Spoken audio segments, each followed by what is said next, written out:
미국 펜타곤이 발칵 뒤집어졌습니다. 안건은 단 하나, 한국 대학교에서 발표한 논문이었습니다.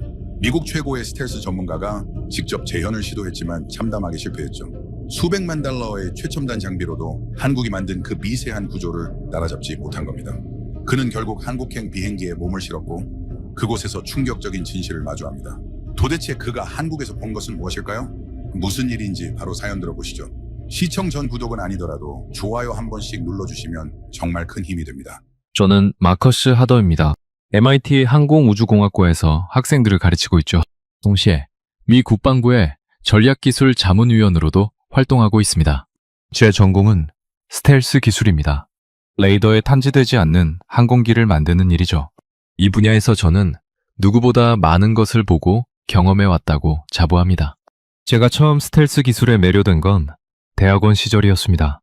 전자기파가 물질과 만나 어떻게 반응하는지, 어떤 구조가 레이더파를 흡수하고 산란시키는지, 그 복잡한 물리학의 세계가 저를 완전히 사로잡았죠. 박사학위를 받고 MIT에 자리를 잡은 뒤로는 펜타곤과 함께 수많은 기밀 프로젝트에 참여했습니다.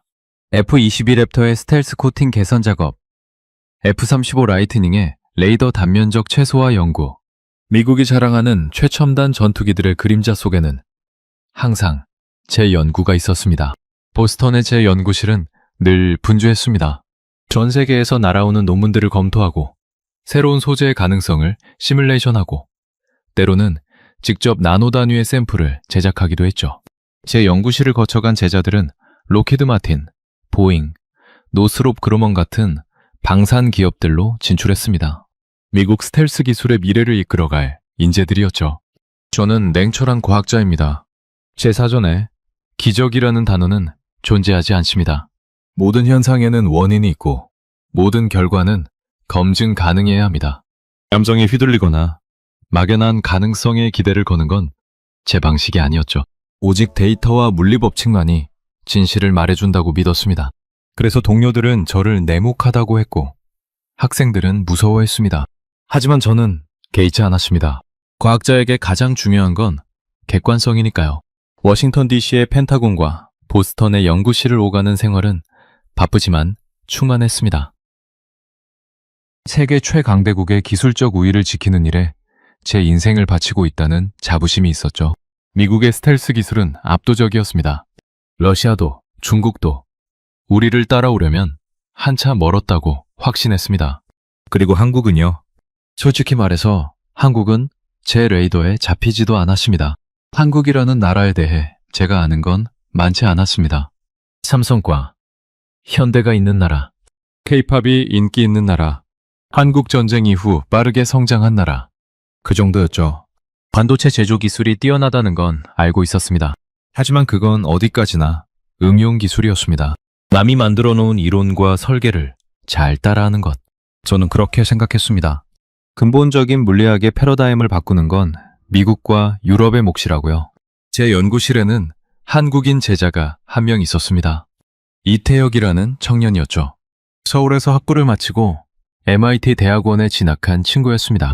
성실하고 똑똑했지만 저는 태혁을 다른 제자들과 똑같이 대했습니다. 아니 솔직히 말하면 조금 더 엄격해도 모릅니다. 한국 출신이라는 이유로 특별 대우를 해줄 생각은 전혀 없었으니까요. 태혁은 묵묵히 제 지시를 따랐고 불평 한마디 하지 않았습니다. 그래서 저는 태혁이 어떤 생각을 하고 있는지 깊이 들여다본 적이 없었습니다. 전자기파 흡수 구조에 관한 제 논문은 전 세계 교과서에 실려 있습니다. 스텔스 기술을 공부하는 학생이라면 누구나 제 이름을 알고 있죠. 그건 제가 누구보다 이 분야를 깊이 파고들었기 때문입니다. 수천 번의 실험과 수만 시간의 연구, 그 끝에 얻은 결론들이었습니다. 저는 제가 도달한 지점이 인류가 갈 수 있는 거의 끝자락이라고 생각했습니다. 물리학의 한계가 명확하게 보였으니까요. 광대역 전자파, 완전 흡수. 그건 모든 스텔스 연구자들의 꿈이었습니다. 특정 주파수만 흡수하는 게 아니라 모든 대역의 레이더파를 완벽하게 삼켜버리는 소재. 하지만 물리학의 법칙은 냉정했습니다. 흡수율을 높이면 대역폭이 좁아지고 대역폭을 넓히면 흡수율이 떨어졌죠. 이건 트레이드 오프였습니다. 자연의 법칙을 거스를 수는 없었습니다. 저는 그렇게 믿었습니다. 그래서 메타물질이라는 개념이 등장했을 때도 저는 회의적이었습니다. 자연계에 존재하지 않는 인공 구조물로 빛과 전자기파를 제어한다는 아이디어. 이론적으로는 흥미로웠지만 실용화까지는 갈 길이 멀어 보였습니다. 투명 망토 같은 크로킹 기술은 공상과학 소설에나 어울리는 이야기라고 생각했죠. 제 동료들도 대부분 같은 의견이었습니다. 우리는 현실적인 한계 안에서 최선을 찾는 사람들이었으니까요. 그런 제가 한국이라는 나라 앞에서 완전히 무너지게 될 줄은 꿈에도 몰랐습니다. 제 인생의 모든 확신이 송두리째 흔들리는 경험을 하게 될 줄은요. 지금 돌이켜보면 그건 제가 받은 가장 큰 선물이었습니다. 하지만 그 선물의 의미를 깨닫기까지는 긴 여정이 필요했습니다. 보스턴의 10월은 아름다웠습니다. 캠퍼스에 단풍이 붉게 물들고 찬바람이 불어오면 저는 커피 한 잔을 들고 연구실 창가에 서곤 했습니다. 그해 가을도 다르지 않았죠. 매일 아침 에스프레소를 내리고 전 세계에서 쏟아지는 최신 논문들을 검토하는 것이 제 루틴이었습니다. 그건 스텔스 기술의 최전선에 서 있기 위한 필수적인 습관이었죠. 미국의 항공우주 기술은 세계 최정상에 있었습니다. F-22 랩터와 F-35 라이트닝. 이 전투기들은 인류가 도달할 수 있는 스텔스의 정점을 보여주고 있었습니다. 적 레이더에 탐지되지 않고 적진 깊숙이 침투하는 능력. 그건 현대전의 판도를 완전히 바꿔놓은 혁명이었죠. 저는 그 혁명의 한복판에서 일하고 있다는 사실에 자부심을 느꼈습니다. 하지만 학계는 정체 상태에 빠져 있었습니다. 광대역 전자파 완전 흡수라는 벽 앞에서 전 세계 연구자들이 멈춰 서 있었죠. 새로운 돌파구가 필요했지만 아무도 그 문을 열지 못하고 있었습니다. 저 역시 마찬가지였습니다. 제가 시도한 모든 접근법은 물리학의 근본적인 한계에 부딪혔습니다. 때로는 그 한계가 답답하게 느껴지기도 했지만 저는 그것을 받아들였습니다. 과학자에게 한계를 인정하는 것도 중요한 덕목이니까요. 수석연구원 토마스 밀러는 제 가장 가까운 동료였습니다. 우리는 함께 차세대 전자파 흡수 물질의 가능성에 대해 토론하곤 했죠. 토마스는 낙관적인 편이었습니다. 언젠가는 누군가가 그 벽을 넘을 거라고 믿었죠. 하지만 저는 달랐습니다. 현재의 물리학 체계 안에서는 불가능하다고 생각했습니다. 혁명적인 새 이론이 나오기 전에는요. 그해 가을, 학계에는 이상한 기류가 감지되기 시작했습니다. 아시아 쪽에서 뭔가 새로운 시도가 이루어지고 있다는 소문이었죠. 처음에는 대수롭지 않게 넘겼습니다. 중국이나 일본에서 가끔 야심찬 논문을 발표하곤 했으니까요. 대부분은 기존 연구의 변형이거나 과장된 주장에 불과했습니다. 저는 그런 류의 뉴스에 시간을 낭비하고 싶지 않았습니다. 서구학계에는 동양여 연구 성과를 평가절하하는 분위기가 있었습니다. 물론 공개적으로 말하진 않았지만 대부분의 연구자들은 속으로 그렇게 생각하고 있었죠. 아시아의 연구는 모방이나 응용 수준이라고요. 근본적인 혁신은 항상 미국과 유럽에서 나온다고요. 저 역시 그런 편견에서 완전히 자유롭지는 않았습니다. 아니, 솔직히 말하면 저도 그렇게 생각하고 있었습니다. 제 연구실의 하루는 정해진 패턴대로 흘러갔습니다. 아침에는 논문 검토, 오전에는 강의, 오후에는 실험과 시뮬레이션, 저녁에는 대학원생들과의 미팅. 바쁘지만 예측 가능한 일상이었죠. 저는 그 안정감을 좋아했습니다. 예상치 못한 변수는 과학자의 적이라고 생각했으니까요. 하지만 인생은 제 계획대로 흘러가지 않았습니다. 토마스가 어느 날 제 사무실로 들어왔습니다. 손에는 태블릿을 들고 있었죠. 표정이 묘했습니다. 흥분과 의심이 뒤섞인 얼굴이었습니다. 마커스, 이것 좀 봐. 토마스가 태블릿을 건네며 말했습니다. 한국에서 재미있는 논문이 나왔어. 저는 별 기대 없이 화면을 들여다봤습니다. 한국이라고요? 반도체 말고 뭘 할 수 있는 나라라고 생각하면서요. 화면에는 메타물질 클로킹 기술에 관한 초록이 떠 있었습니다. 한국의 한 대학교 연구진이 작성한 것이었죠. 저는 대충 훑어봤습니다. 비주기적 메타 구조를 활용한 광배역 전자기파 흡수 및 위상 제어. 제목만으로는 그다지 새로울 것이 없어 보였습니다. 비슷한 시도는 이미 수없이 이루어졌으니까요. 하지만 데이터 섹션에서 제 시선이 멈췄습니다. 흡수율 99.9% 이상, 배역폭은 기존 기술의 3배. 제가 불가능하다고 단정했던 수치들이 거기 적혀 있었습니다. 처음에는 오타라고 생각했습니다. 아니면 데이터 조작이거나요. 이런 수치가 나올 수 있는 물리적 메커니즘은 제 지식 체계 안에 존재하지 않았습니다. 토마스에게 돌아보며 말했습니다. 말도 안 돼. 이건 조작이야. 토마스는 어깨를 으쓱했습니다. 나도 그렇게 생각해. 하지만 이거 스몰 저널에 실릴 예정이래. 스몰이라는 이름을 듣는 순간 저는 움찔했습니다.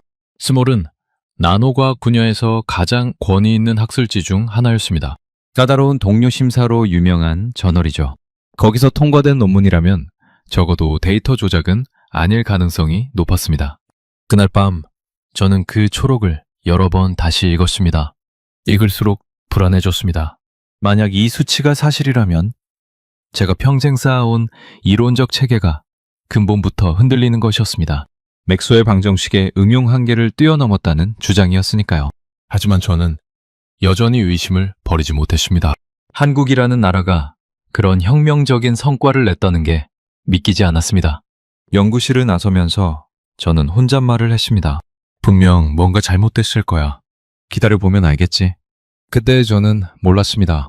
그 논문이 제 인생을 완전히 바꿔놓을 거라는 사실을요. 제가 알고 있던 체계가 무너지고 완전히 새로운 세계가 열릴 거라는 것을요. 차가운 보스턴의 바람을 맞으며 걸어가는 동안 저는 여전히 제 오만 속에 갇혀 있었습니다. 그 후로 며칠간 저는 묘한 불안감에 시달렸습니다. 겉으로는 평소와 다름없이 강의를 하고 회의에 참석했지만 마음 한구석에는 한국 연구진의 그 초록이 자리 잡고 있었습니다. 99.9%라는 숫자가 머릿속에서 떠나지 않았죠. 말도 안 되는 수치였습니다. 하지만 바로 그 말도 안 된다는 사실이 저를 괴롭혔습니다. 학계 게시판에는 그 논문에 대한 토론이 시작되고 있었습니다. 대부분의 반응은 회의적이었습니다. 예상대로였죠. 유럽의 한 교수는 전형적인 과대 포장이라고 비꼬았습니다. 아시아 연구팀들이 종종 쓰는 수법이라면서요. 미국의 동료들도 비슷한 반응이었습니다. 예산 확보용 쇼에 불과하다는 조롱도 있었습니다. 저는 그런 반응들을 보면서 안도감을 느꼈습니다. 내가 옳았어. 역시 불가능한 거야. 하지만 마음 한편으로는 계속 무언가가 걸렸습니다. 스몰 저널의 심사를 통과했다는 사실이 자꾸 떠올랐습니다. 그 저널의 심사위원들은 바보가 아니었습니다. 데이터에 명백한 문제가 있었다면 통과시키지 않았을 겁니다. 그렇다면 적어도 실험 자체는 제대로 이루어졌다는 뜻이었죠. 저는 그 가능성을 인정하고 싶지 않았습니다. 펜타곤에서 연락이 왔습니다. 비공식적인 메모였죠. 한국 연구팀의 메타물질 논문을 주시하라는 내용이었습니다. 국방부도 이 소식을 들은 모양이었습니다. 저는 그 메모를 받아들고 한참을 생각했습니다. 펜타곤이 움직인다는 건 단순한 학술적 호기심이 아니라는 뜻이었습니다. 그들은 이 기술이 진짜일 경우 미국의 방위 체계에 어떤 영향을 미칠지 우려하고 있었던 겁니다. 저는 다시 그 초록을 꺼내 들었습니다. 이번에는 더 꼼꼼히 읽었죠. 한국 연구진이 사용한 접근법은 분명히 독특했습니다. 기존의 주기적 메타 구조 대신 비주기적 패턴을 사용했다는 점이 눈에 띄었습니다. 그건 제가 시도해 본 적 없는 방식이었습니다. 주기적 구조가 더 효율적이라고 믿었으니까. 하지만 만약 비주기적 구조가 특정 조건에서 더 나은 성능을 낸다면 제 안의 과학자가 깨어나기 시작했습니다. 의심과 호기심이 동시에 고개를 들었죠. 저는 연구실 컴퓨터 앞에 앉아 간단한 시뮬레이션을 돌려봤습니다. 한국 연구진이 제시한 기본적인 구조 파라미터를 입력했습니다. 결과는 놀라웠습니다. 시뮬레이션 상으로는 실제로 그 정도의 흡수율이 나올 수 있었습니다. 물론 시뮬레이션과 실제 실험은 다른 문제였지만요. 제자 태혁이 그즈음 제 연구실을 찾아왔습니다. 논문 초록을 보셨죠, 교수님? 태혁의 눈빛이 반짝였습니다. 저는 퉁명스럽게 대답했습니다. 봤지? 과장된 주장이야. 재현. 불가능할 거야. 태혁은 잠시 망설이더니 말했습니다. 교수님, 저도 그 연구팀을 알아요. 학부 때 같이 세미나에 참석한 적이 있거든요. 그 사람들 정말 대단해요. 저는 태혁의 말을 무시했습니다. 아니, 무시하려고 했습니다. 태혁, 너는 아직 어려서 몰라. 학계에는 이런 과대 포장이 흔해. 몇 달 지나면 아무도 기억 못할 거야. 태혁은 더 이상 말하지 않았습니다. 하지만 그 눈빛은 분명히 실망을 담고 있었습니다. 저는 그 눈빛을 외면했습니다. 그때는 제가 옳다고 확신했으니까요. 동료 교수들과의 점심자리에서도 그 논문이 화제에 올랐습니다. 윌러 교수가 비웃으며 말했습니다. 한국의 메타물질로 클로킹을 구현했다고? 다음엔 북한이 워프 드라이브를 만들었다고 하겠군. 모두가 웃었습니다. 저도 따라 웃었습니다. 하지만 그 웃음이 어딘가 불편하게 느껴졌습니다. 왜 그랬는지는 모르겠습니다. 그냥 뭔가가 찝찝했습니다. 밤에 혼자 연구실에 남아 다시 시뮬레이션을 돌렸습니다. 이번에는 더 정교한 모델을 사용했죠. 결과는 비슷했습니다. 이론적으로는 가능한 수치였습니다. 문제는 그걸 실제로 구현할 수 있느냐 하는 것이었습니다. 나노 단위의 정밀한 구조물을 오차없이 만들어내는 건 엄청난 기술력이 필요한 일이었습니다. 한국이 그런 기술을 가지고 있을까요? 저는 여전히 의심스러웠습니다. 그날 밤 꿈을 꾸었습니다. 제가 알지 못하는 연구실에서 젊은 연구원들이 밤새 실험을 하고 있었습니다. 그들의 얼굴은 보이지 않았지만 열정만큼은 느껴졌습니다. 꿈에서 깨어났을 때 등줄기에 식은땀이 흐르고 있었습니다. 불안했습니다. 제가 뭔가 중요한 것을 놓치고 있다는 느낌이 들었습니다. 하지만 그 느낌의 정체가 뭔지는 알 수 없었습니다. 태혁의 말이 자꾸 머릿속에 맴돌았습니다. 그 사람들 정말 대단해요. 왜 그 말이 저를 그렇게 불편하게 만들었을까요? 어쩌면 저는 이미 알고 있었는지도 모릅니다. 제가 틀렸을 가능성을요. 하지만 인정하고 싶지 않았습니다. 저의 권위가, 저의 커리어가, 저의 자존심이 그걸 허락하지 않았습니다. 저는 눈을 감고 귀를 막았습니다. 진실이 문을 두드리고 있었지만 저는 그 문을 열지 않았습니다. 하지만 진실은 닫힌 문 앞에서 기다리지 않았습니다. 곧 그 문을 부수고 들어올 준비를 하고 있었죠. 그리고 저는 그 충격 앞에서 완전히 무너지게 될 것이었습니다. 10월 중순의 어느 아침이었습니다. 저는 평소처럼 연구실에 출근해 이메일을 확인하고 있었죠. 그때 학술지 알림이 떴습니다. 스몰 저널 10월호 발간 소식이었습니다. 저는 별 생각 없이 링크를 클릭했습니다. 그리고 그 순간 제 심장이 멈추는 것 같았습니다. 표지를 장식하고 있는 건 한국대학교 연구진의 논문이었습니다. 메타 표면 클로킹 구조의 시연 이미지가 화면 가득 펼쳐져 있었죠. 이건 말도 안 돼. 저는 속으로 중얼거렸습니다. 스몰의 표지는 그 호에서 가장 혁신적인 연구에만 주어지는 영예였습니다. 편집장과 심사위원들이 만장일치로 선정해야만 가능한 일이었죠.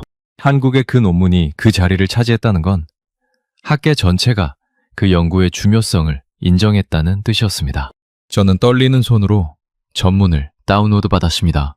30페이지가 넘는 논문이었습니다. 서론부터 천천히 읽기 시작했습니다. 읽어 내려갈수록 제 얼굴에서 핏기가 빠져나갔습니다.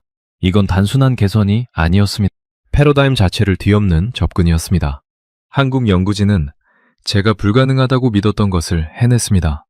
논문의 핵심은 비주기적 메타 구조에 있었습니다. 기존의 메타 물질은 규칙적인 패턴으로 배열되어 있었습니다. 그게 상식이었죠. 하지만 한국 연구진은 완전히 다른 길을 택했습니다. 불규칙하면서도 정교하게 계산된 패턴을 사용했습니다. 그 결과 여러 주파수 대역에서 동시에 공명이 일어나면서 광대역 흡수가 가능해졌습니다. 아름다운 발상이었습니다. 왜 저는 이 생각을 하지 못했을까요? 실험 데이터는 완벽했습니다. 구멍을 찾으려고 이 잡듯이 뒤졌지만 찾을 수 없었습니다. 측정 방법은 표준적이었고 오차 범위도 명확하게 제시되어 있었습니다. 재현 실험까지 3번이나 수행했더군요. 그것도 서로 다른 장비로요. 결과는 일관되게 같았습니다. 레이더파 흡수율 99.9% 이상, 빛의 경로를 왜곡하는 크로킹, 효과 확인. 이건 진짜였습니다.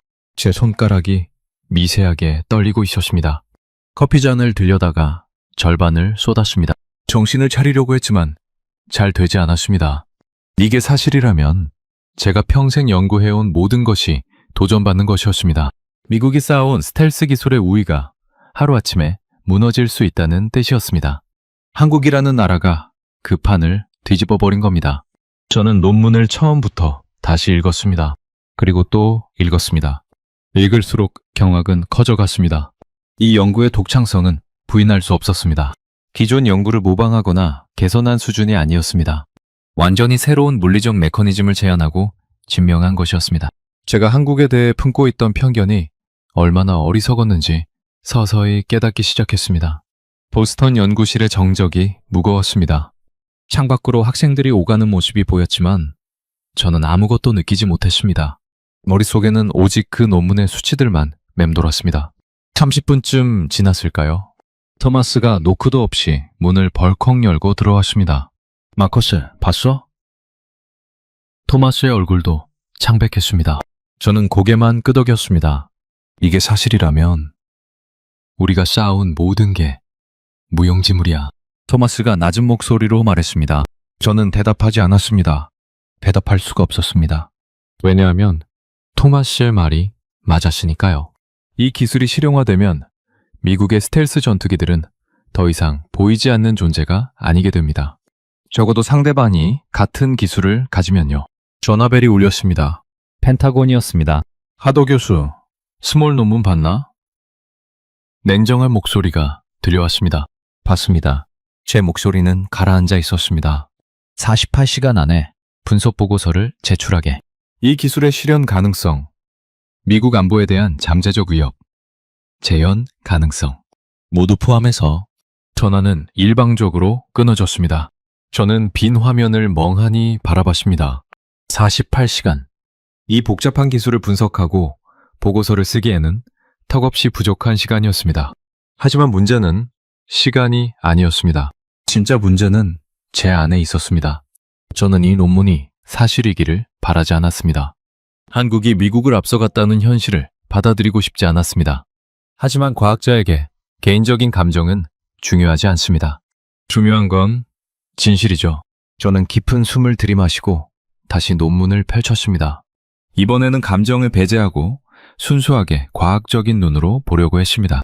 그리고 볼수록 인정할 수밖에 없었습니다. 이건 진짜 혁신이었습니다.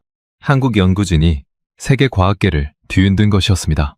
이전의 세계로 돌아갈 수 없음을 직감했습니다. 제가 한국을 무시하고 비웃던 시절은 끝났습니다. 새로운 현실 앞에서 저는 선택을 해야 했습니다. 진실을 인정하고 앞으로 나아갈 것인가? 아니면 눈을 감고 과거에 머물 것인가? 그때는 아직 제가 어떤 선택을 하게 될지 몰랐습니다. 하지만 그 선택이 제 인생 전체를 바꿔놓을 것이라는 예감만은 분명히 들었습니다. 말도 안 돼. 저는 수십 번도 더 그 말을 되뇌었습니다. 스몰 표지에 실린 그 논문을 보고 나서 저는 마치 벼락을 맞은 사람처럼 멍해졌습니다. 제가 불가능하다고 단정지었던 것이 현실로 구현되어 있었습니다. 그것도 한국이라는 나라에서요. 처음 느낀 감정은 부정이었습니다. 강렬하고 완고한 부정이었죠. 이건 조작된 데이터야. 어떻게 대학 실험실 수준에서 이런 걸 구현할 수 있어? 저는 스스로에게 계속 그렇게 말했습니다. 연구실 전화기가 쉴 새 없이 울렸습니다. 로키드 마틴의 기술이사, 노스롭 그루먼의 연구 책임자, 국방부 산하 연구소의 관계자들 모두가 같은 질문을 던졌습니다. 이게 진짜야? 재현, 가능해? 미국 안보에 어떤 영향을 미치지? 저는 아직 분석 중이라고만 대답했습니다. 사실은 대답할 수가 없었던 겁니다. 제 머릿속이 너무 혼란스러웠으니까요. 토마스가 긴급 회의를 소집했습니다. 연구실의 모든 인원이 한자리에 모였죠. 12명의 연구원과 대학원생들의 얼굴에는 당혹감이 역력했습니다. 토마스가 화면에 논문을 띄웠습니다. 자, 다들 봤겠지만 다시 한번 보자. 비주기적 메타 구조를 활용한 광대역 전자기파 흡수. 한국 연구팀이 해냈어. 방 안에 침묵이 흘렀습니다. 누구도 먼저 입을 열지 않았습니다. 수석연구원 제이슨이 먼저 말했습니다. 데이터를 보니까 깔끔하긴 한데 실험 조건이 너무 이상적이야. 실제 환경에서 같은 결과가 나올지 의문이야. 저는 고개를 저었습니다. 그들은 3번의 독립적인 재현 실험을 했어. 조건을 바꿔가면서 결과는 일관됐지. 제이슨의 얼굴이 굳어졌습니다. 그럼 이건 진짜라는 거야? 저는 대답하지 못했습니다. 진짜라고 인정하고 싶지 않았으니까요. 회의가 끝난 후 저는 혼자 남았습니다. 텅 빈 회의실에서 화면에 떠 있는 논문을 바라봤습니다. 한국 연구진의 이름들이 눈에 들어왔습니다. 김, 박, 이. 익숙한 한국식 성들이었죠. 제가 전혀 알지 못하는 사람들이었습니다. 그들이 어떤 환경에서 연구했는지, 어떤 고민을 했는지, 어떤 시행착오를 겪었는지 저는 전혀 몰랐습니다. 그냥 아시아의 어느 대학 연구팀이라고만 생각했죠. 저는 논문의 방법론 섹션을 다시 읽기 시작했습니다. 그들이 사용한 접근법을 이해하려고 했습니다. 하지만 쉽지 않았습니다. 그들이 개발한 비주기적 메타 구조 알고리즘은 제 지식 체계를 완전히 벗어나 있었습니다. 저는 이 분야의 전문가였습니다. 전자기파와 물질의 상호작용에 대해서는 누구보다 잘 안다고 자부했습니다. 그런데 이 논문 앞에서 저는 마치 갓 입학한 대학원생처럼 느껴졌습니다. 첫 번째 시도는 시뮬레이션이었습니다. 저는 논문에 나온 설계 파라미터를 제 슈퍼컴퓨터에 입력했습니다. MIT의 계산 자원은 세계 최고 수준이었습니다. 어떤 복잡한 모델이든 돌릴 수 있었죠. 하지만 결과는 기대와 달랐습니다. 제 시뮬레이션에서는 논문과 같은 성능이 나오지 않았습니다. 오히려 특정 주파수 대역에서 심각한 반사가 일어났습니다. 뭔가 잘못됐다. 저는 중얼거렸습니다. 분명 똑같이 수치를 입력했는데 제가 뭘 놓치고 있는 걸까요? 논문을 다시 읽어봤습니다. 그리고 깨달았습니다. 한국 연구진은 논문의 모든 것을 공개하지 않았습니다. 핵심적인 알고리즘의 세부 사항은 특허 출원 중이라 보호되어 있었습니다. 제가 가진 정보만으로는 완전한 재현이 불가능했던 겁니다. 짜증이 치밀어 올랐습니다. 공정하지 않잖아. 과학은 투명해야 하는 거 아니야? 저는 화가 났습니다. 하지만 한편으로는 이해가 됐습니다. 이 정도의 혁신적인 기술이라면 당연히 지적재산권을 보호해야 했습니다. 그들의 선택을 탓할 수는 없었습니다. 다만 저로서는 답답할 뿐이었죠. 펜타곤의 마감 시간이 다가오고 있었습니다. 48시간 중 이미 절반이 지나갔습니다. 저는 아직 보고서의 첫 문장도 쓰지 못하고 있었습니다. 어떻게 써야 할지 몰랐습니다. 이 기술이 진짜라고 인정해야 할까요? 아니면 검증되지 않았다고 발뺌해야 할까요? 과학자로서의 양심과 미국인으로서의 자존심이 충돌하고 있었습니다. 밤이 깊어갔습니다. 연구실에는 저 혼자만 남아있었습니다. 모니터 불빛이 어둠 속에서 홀로 빛나고 있었죠. 저는 커피를 몇 잔이나 마셨는지 모르겠습니다. 카페인 때문인지 아니면 흥분 때문인지 심장이 빠르게 뛰고 있었습니다. 논문의 그래프들이 제 머릿속에서 맴돌았습니다. 완벽한 곡선들, 오차 막대조차 아름다웠습니다. 태역이 연구실 문을 노크했습니다. 교수님, 아직 안 가셨어요? 저는 고개를 들었습니다. 태역의 얼굴이 걱정스러워 보였습니다. 갈 수가 없어. 이 논문 때문에. 저는 솔직하게 말했습니다. 태역은 잠시 망설이더니 물었습니다.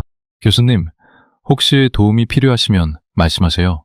저도 밤새 함께 분석해 드릴게요. 저는 태역의 제안을 거절했습니다. 아니야, 됐어. 혼자 해결할 수 있어. 태역은 아쉬운 표정으로 돌아갔습니다. 혼자 해결할 수 있다고요. 지금 생각하면 그건 거짓말이었습니다. 저는 혼자서는 해결할 수 없었습니다. 하지만 그때 저는 그걸 인정하고 싶지 않았습니다. 도움을 청하는 건 약함을 드러내는 것이라고 생각했으니까요. 특히 한국인 제자에게는요. 제 안의 편견이 저를 가두고 있었습니다. 저는 그 우리 안에서 혼자 버둥거리고 있었습니다. 새벽 3시. 저는 결국 보고서를 쓰기 시작했습니다. 손이 떨렸습니다. 첫 문장을 쓰고 지우기를 반복했습니다. 어떤 단어를 써야 할지 몰랐습니다. 한국의 기술이 혁신적이라고 쓸까요? 아니면 검증이 필요하다고 쓸까요? 결국 저는 애매한 표현을 선택했습니다. 주목할 만한 성과이나 독립적인 재현이 필요하다. 기겁한 문장이었습니다. 하지만 그때의 저는 그게 최선이었습니다. 보고서를 제출하고 나서도 저는 마음이 편하지 않았습니다. 뭔가 중요한 것을 외면하고 있다는 느낌이 계속 들었습니다. 한국의 기술을 정면으로 인정하지도 완전히 부정하지도 못한 채 어정쩡한 결론을 내린 것이 계속 신경 쓰였습니다. 과학자로서 부끄러운 일이었죠. 학계의 반응은 두 갈래로 나뉘었습니다. 일부는 한국 연구진의 성과를 인정하고 칭찬을 아끼지 않았습니다. 네이처와 사이언스 같은 주요 학술지들이 해설 기사를 실었습니다. 메타물질 연구의 새로운 지평이라는 제목이 붙었죠. 하지만 다른 일부는 여전히 회의적이었습니다. 특히 미국과 유럽의 일부 학자들은 한국의 성과를 인정하기를 거부했습니다. 밀러 교수가 학술 포럼에 글을 올렸습니다. 제목은 메타물질의 한계와 과대 포장의 위험성이었습니다. 글의 내용은 한국 연구진을 직접 겨냥하고 있었습니다. 재현되지 않은 데이터를 기반으로 결론을 내리는 것은 위험하다. 제3자에 의한 독립적인 검증이 이루어지기 전까지는 이 연구의 신뢰성에 의문을 제기한다. 밀러 교수의 글이었습니다. 저는 밀러 교수의 글을 읽으면서 복잡한 감정을 느꼈습니다. 한편으로는 동의했습니다. 독립적인 검증은 과학의 기본이니까요. 하지만 다른 한편으로는 불편했습니다.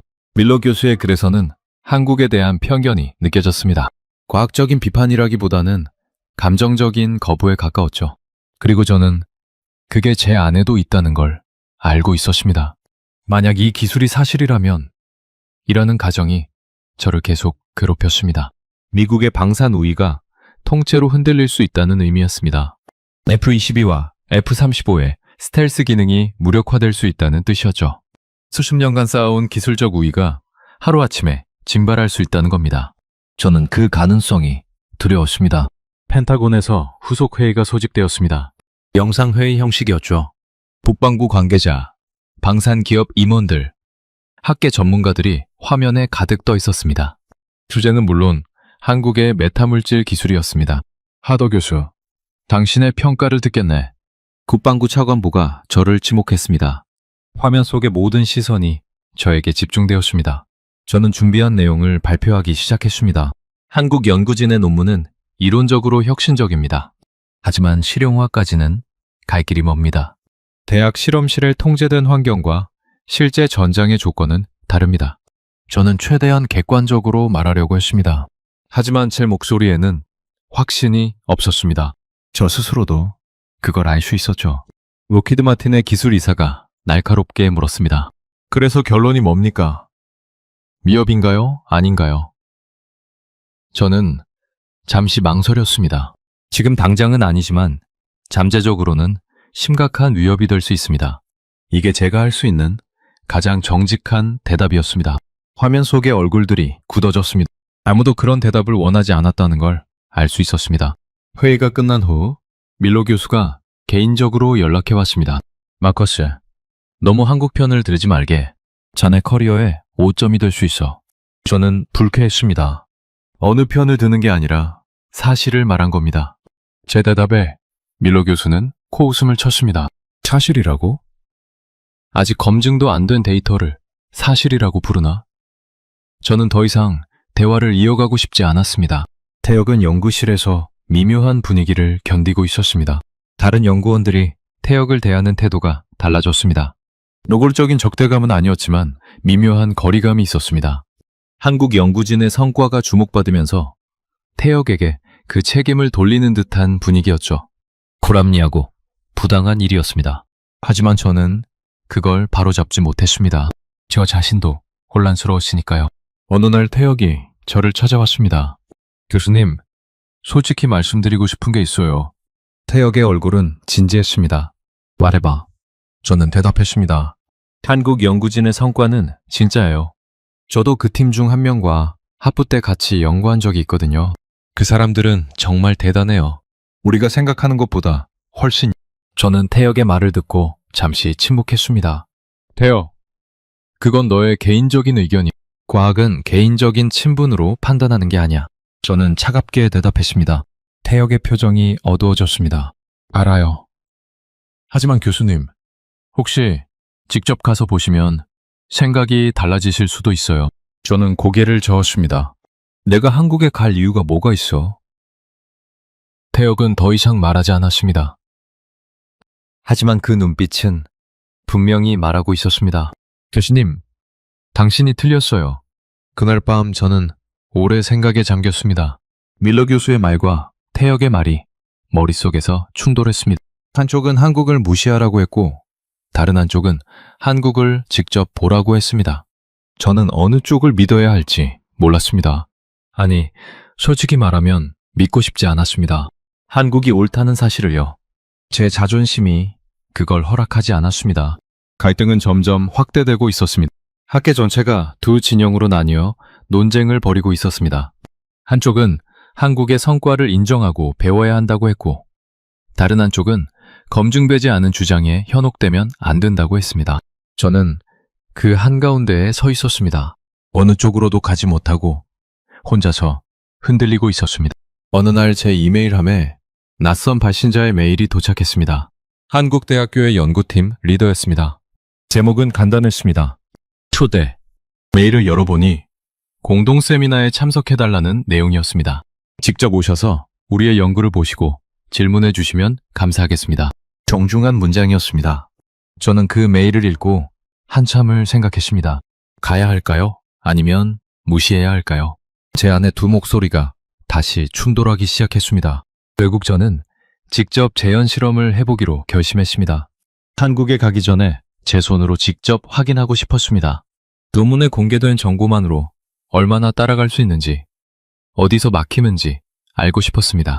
그게 과학자로서 마땅히 해야 할 일이라고 생각했습니다. 저는 연구실 예산을 확보하고 실험 계획을 세웠습니다. 재현 실험에는 엄청난 자원이 필요했습니다. 나노 단위의 정밀 제조 장비, 고순도 원자재, 전자현미령 분석 시간, MIT의 자원을 총동원해야 했습니다. 토마스와 제이슨이 팀에 합류했습니다.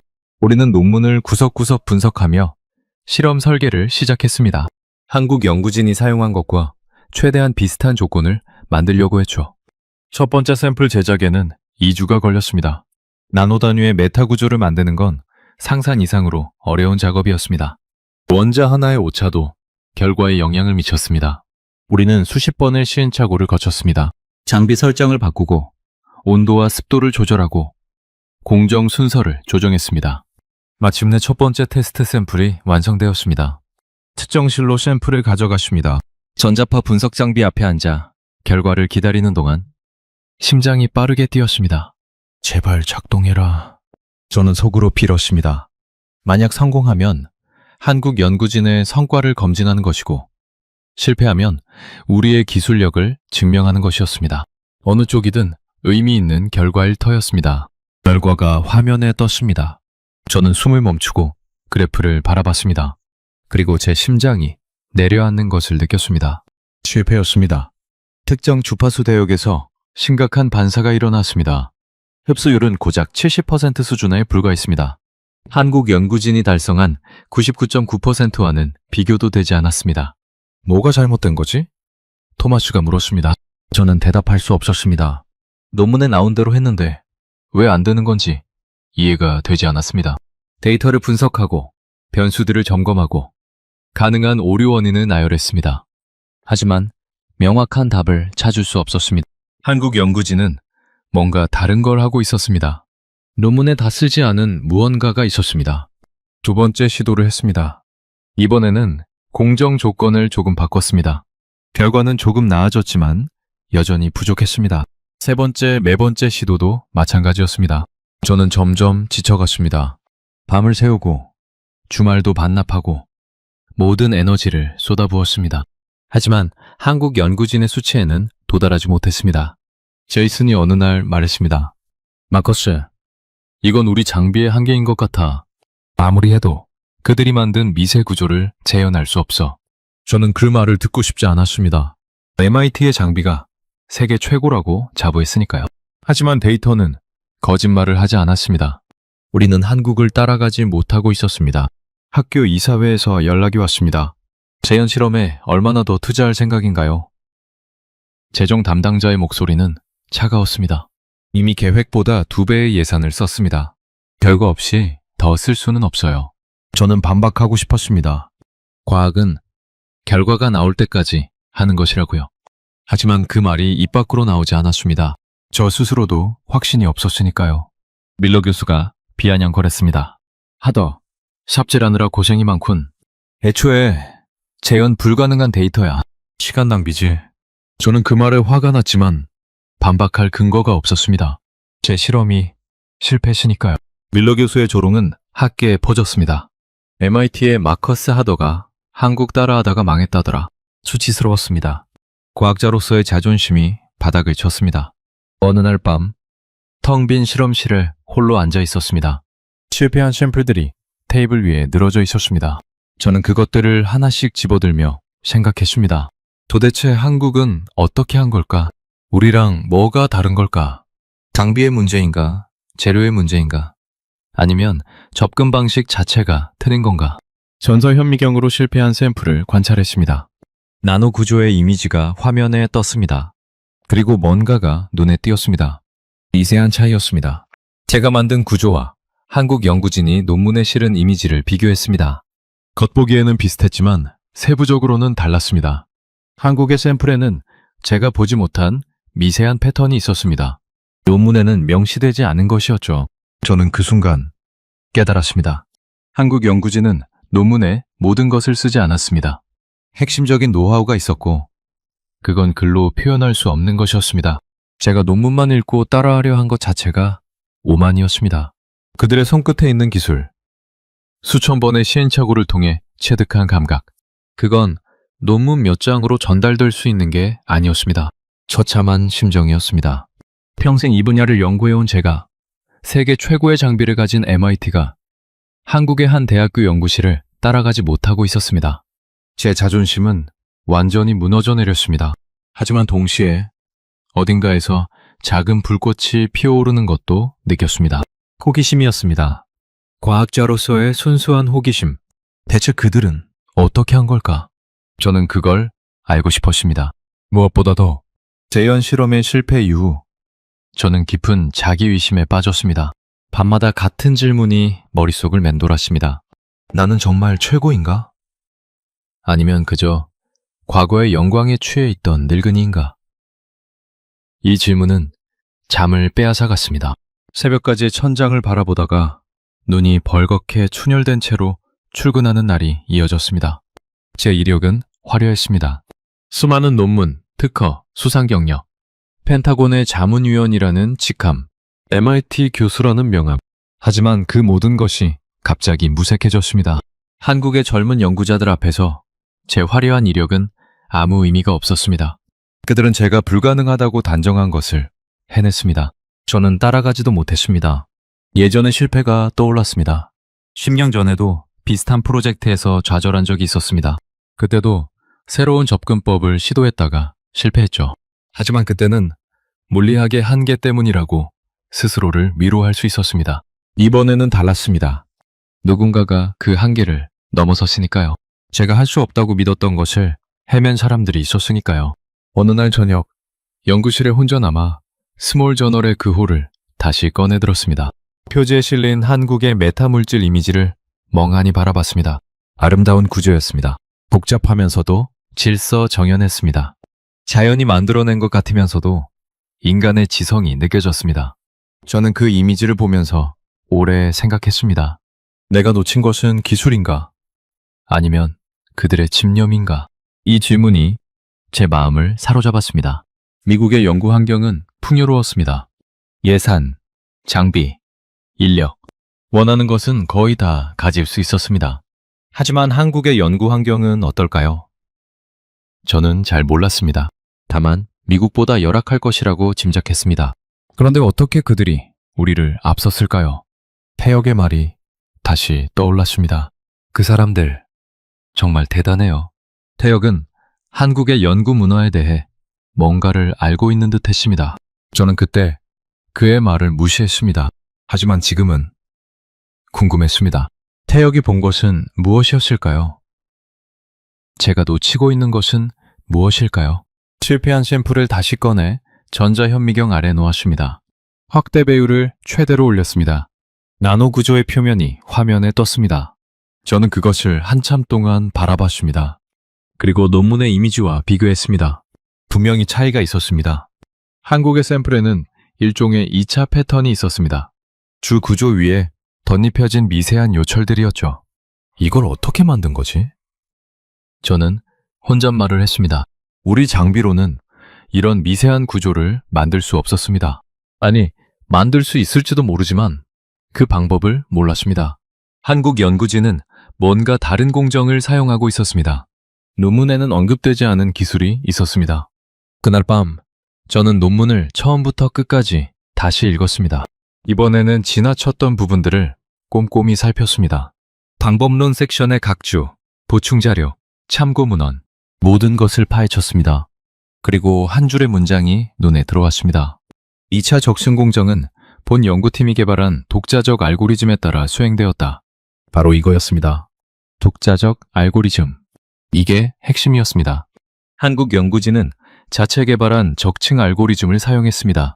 그 알고리즘이 2차 패턴을 만들어냈고 그게 광대역 흡수의 비밀이었습니다.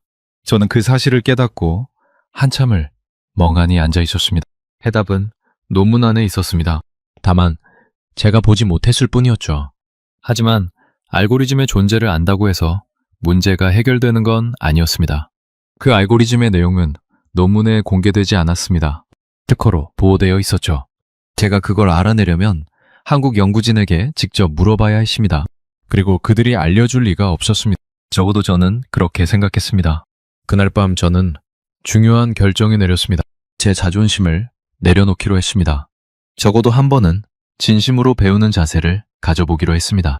한국의 연구팀이 보낸 세미나 초대 메일이 생각났습니다. 저는 그 메일을 다시 열었습니다. 그리고 답장을 쓰기 시작했습니다. 참석하겠습니다. 짧은 답장이었습니다. 하지만 그 4글자를 쓰는데 오랜 용기가 필요했습니다. 제 평생의 신념을 내려놓는 것이었으니까요. 미국이 최고라는 믿음. 아시아는 우리를 따라온다는 편견. 그 모든 것을 잠시 내려놓고 열린 마음으로 한국을 보기로 했습니다. 번외기 버튼을 누르는 순간 제 손가락이 떨렸습니다. 하지만 동시에 묘한 해방감도 느꼈습니다. 무거운 짐을 내려놓은 것 같은 느낌이었죠. 나의 25년은 무엇을 위해 존재했나? 그 질문에 대한 답을 찾으러 가는 것 같았습니다. 한국에서 그 답을 찾을 수 있을지는 알 수 없었습니다. 하지만 적어도 시도는 해봐야 했습니다. 과학자로서 그리고 한 인간으로서요. 답장을 보낸 다음 날 태혁이 제 연구실을 찾아왔습니다. 밤 11시가 넘은 시간이었죠. 노크 소리에 들어오라고 했더니 문이 열리며 태혁의 얼굴이 보였습니다. 교수님, 아직 안 주무셨군요. 저는 고개를 끄덕였습니다. 태혁도 마찬가지잖아. 태혁은 살짝 웃으며 의자를 끌어당겨 앉았습니다. 한참 동안 침묵이 흘렀습니다. 태혁은 뭔가를 말하려는 듯 입을 열었다가 다물기를 반복했습니다. 저는 기다렸습니다. 태혁이 먼저 말할 때까지요. 마침내 태혁이 입을 열었습니다. 교수님, 저도 그 세미나 초대 메일 받았어요. 교수님이 참석하신다는 답을 보내셨다고 들었고요. 저는 어떻게 알았냐고 물으려다가 그만뒀습니다. 한국 연구팀에 아는 사람이 있다고 했으니까요. 태혁이 계속했습니다. 교수님, 솔직히 말씀드릴게요. 한국 연구진의 성과는 최첨단 장비 때문이 아니에요. 저는 귀를 기울였습니다. 태혁의 눈빛이 진지했습니다. 그건 최적화된 사고에서 나온 거예요. 미국처럼 무한한 자원이 없으니까 가진 것을 최대한 활용하는 법을 배운 거죠. 그게 그들의 관점이에요. 최적화된 사고라. 저는 그 표현을 곱씹었습니다. 무슨 뜻인지 완전히 이해되지는 않았습니다. 하지만 뭔가 중요한 힌트가 있다는 건 느낄 수 있었습니다. 좀 더 자세히 말해줄 수 있어? 제가 물었습니다. 태혁은 잠시 생각하더니 대답했습니다. 한국의 연구 문화는 미국과 달라요. 여기서는 최고의 장비가 있으면 최고의 결과가 나온다고 믿잖아요. 돈을 많이 쓰면 성과가 따라온다고요. 하지만 한국에서는 장비가 부족해요. 예산도 빠듯하고요. 그래서 창의적으로 생각해야 해요. 기존 장비를 개조하고 새로운 방법을 찾아내고 끈질기게 실험을 반복하고요. 저는 태혁의 말을 들으며 생각에 잠겼습니다. 사실이었습니다. 미국의 연구 환경은 풍요로웠습니다. 원하는 장비가 있으면 구입하면 됐고 예산이 필요하면 지원서를 쓰면 됐습니다. 하지만 그 풍요로움이 오히려 창의성을 막고 있었던 건 아닐까요? 가진 것이 없을 때 더 절실하게 고민하고 더 독창적인 해결책을 찾게 되는 건 아닐까요? 태혁이 말을 이었습니다. 교수님, 미국식 장비로는 그들의 손맛 같은 미세 조정을 따라갈 수 없어요. 손맛이라는 표현이 묘하게 마음에 와닿았습니다. 요리할 때 쓰는 말이잖아요. 레시피대로 해도 맛이 다른 이유. 그게 손맛이죠. 과학에도 그런 게 있을 수 있을까요? 저는 태혁에게 물었습니다. 그 손맛이라는 건 어떻게 배우는 거야? 태혁은 대답했습니다. 직접 보셔야 해요. 그들이 실험하는 모습을 보시고 대화를 나누시고 함께 고민해 보셔야 해요. 논문만으로는 절대 알 수 없어요. 저는 그 말을 듣고 깊이 고개를 끄덕였습니다. 맞는 말이었습니다. 태혁, 고맙다. 저는 진심으로 말했습니다. 내가 오만했어. 한국을 무시하고 너의 말도 귀담아 듣지 않았지. 미안해. 태혁은 눈을 크게 떴습니다. 제가 사과하리라고는 예상하지 못한 모양이었습니다. 괜찮아요, 교수님. 중요한 건 지금부터잖아요. 태혁의 미소가 따뜻했습니다. 그날 밤 저는 태혁과 오래 대화를 나눴습니다. 한국의 연구 문화에 대해, 태혁이 학부 때 경험했던 것들에 대해, 그리고 이번 논문을 낸 연구팀에 대해서요. 태혁은 그 연구팀의 주요 멤버 몇 명과 학부 시절 같은 세미나에 참석한 적이 있다고 했습니다. 그들의 열정과 끈기에 대해 이야기해줬습니다. 그 사람들은 밤새 실험해요. 결과가 안 나오면 왜 안 나오는지 끝까지 파헤쳐요. 포기라는 단어를 몰라요. 태혁의 설명이었습니다. 저는 그 말을 듣고 부끄러웠습니다. 저도 열심히 연구한다고 생각했지만 그 정도의 집념은 없었습니다. 결과가 안 나오면 접근법을 바꾸거나 프로젝트를 중단하거나 했죠. 끝까지 파고드는 것은 시간 낭비라고 생각했으니까요. 교수님, 한국에 가시면 꼭 그들의 연구실을 직접 보세요. 그러면 이해하실 거예요. 태혁이 말했습니다. 저는 고개를 끄덕였습니다. 그럴 생각이야. 눈으로 직접 보고 싶어. 태혁의 얼굴에 안도의 빛이 스쳤습니다. 아마 태혁은 오래전부터 제가 이런 결정을 내리기를 바라고 있었던 것 같습니다. 새벽이 되어서야 태혁은 돌아갔습니다. 저는 빈 연구실에 홀로 남아 창밖을 바라봤습니다. 보스턴의 하늘에 별이 떠 있었습니다. 이상하게 마음이 가벼워졌습니다. 오랫동안 짊어지고 있던 무거운 짐을 내려놓은 것 같았습니다. 제 오만, 제 편견, 제 자만심, 그 모든 것을 잠시 내려놓으니 숨이 트이는 느낌이었습니다. 처음으로 태혁을 제자가 아닌 동료로 보게 되었습니다. 아니, 어쩌면 스승이라고 해야 할지도 모르겠습니다. 태혁은 제가 보지 못한 것을 보고 있었습니다. 제가 듣지 못한 것을 듣고 있었습니다. 저는 그동안 얼마나 많은 것을 놓쳐왔을까요? 얼마나 많은 가르침을 외면해 왔을까요? 고맙다, 태혁아. 저는 속으로 다시 한번 감사를 전했습니다. 네 덕분에 내가 무엇이 부족한지 알게 됐어. 이제 그 부족함을 채우러 갈 차례였습니다. 한국으로. 제 인생의 가장 중요한 여정이 될 것 같았습니다. 한국행 비행기표를 예약하면서 저는 여러 가지 생각을 했습니다. 이번 여행은 단순한 학술 교류가 아니었습니다. 제 인생의 전환점이 될 수도 있는 중요한 여정이었습니다. 그동안 미국 중심의 시각으로만 세상을 바라보던 저에게 한국은 완전히 낯선 세계였습니다. 기대와 불안이 뒤섞인 복잡한 감정으로 짐을 꾸렸습니다. 펜타곤에 한국 방문 계획을 보고했습니다. 반응은 미묘했습니다. 한국대학교와의 기술 교류 세미나라고요? 담당자의 목소리에는 의심이 섞여 있었습니다. 네, 직접 가서 그들의 연구를 확인하고 싶습니다. 제 대답에 잠시 침묵이 흘렀습니다. 좋습니다, 하도 교수. 다만 기밀 정보 유출에 주의하십시오. 당연히 그럴 생각입니다. 저는 대답했지만 속으로는 웃음이 나왔습니다. 지금 배우러 가는 건 저였으니까요. 학교 측의 반응은 더 부정적이었습니다. 학장이 직접 저를 불렀습니다. 마커스, 이번 한국 방문이 어떤 의미인지 알고 있나? 저는 고개를 끄덕였습니다. 알고 있습니다. 일부 사람들은 미국 기술이 유출될 수 있다고 우려할 겁니다. 학장의 표정이 굳었습니다. 그뿐이 아니야. 자네가 한국의 기술을 인정하는 것처럼 보일 수 있어. 그건 MIT의 권위에 흠집을 내는 일이야.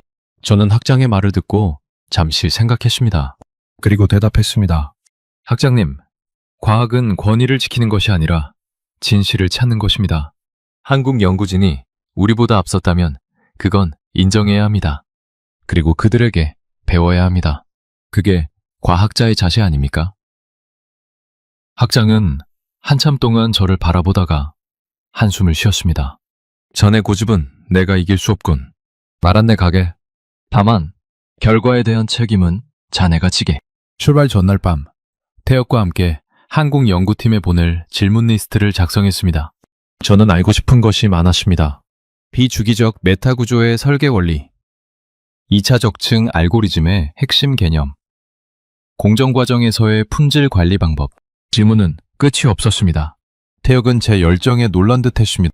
교수님, 정말 많이 변하셨네요. 저는 웃었습니다. 변한 게 아니라 원래의 나로 돌아가는 것 같아. 과학을 처음 시작했을 때 순수한 호기심으로 인천국제공항에 도착했을 때 제 심장은 빠르게 뛰고 있었습니다.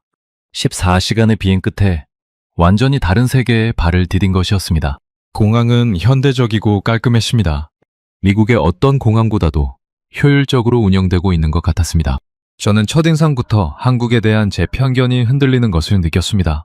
한국대학교의 연구팀 리더인 김 교수가 직접 마중을 나와 있었습니다. 하더 교수님, 멀리서 오셨습니다. 환영합니다. 김 교수의 영어는 유창했습니다. 박수를 나누면서 저는 그의 눈을 바라봤습니다. 자신감과 겸손이 동시에 느껴지는 눈빛이었습니다. 저를 이기려는 사람의 눈이 아니었습니다. 함께 일하고 싶어하는 사람의 눈이었습니다. 대학으로 가는 차 안에서 김 교수와 많은 대화를 나눴습니다. 그는 자신의 연구팀에 대해 자부심을 가지고 있었지만 자랑하는 투가 아니었습니다. 우리 학생들은 정말 열심히 합니다. 밤을 새우는 건 기본이에요. 하지만 그게 한국만의 특별한 게 아니잖아요. 전 세계 모든 열정적인 연구자들이 그러니까요.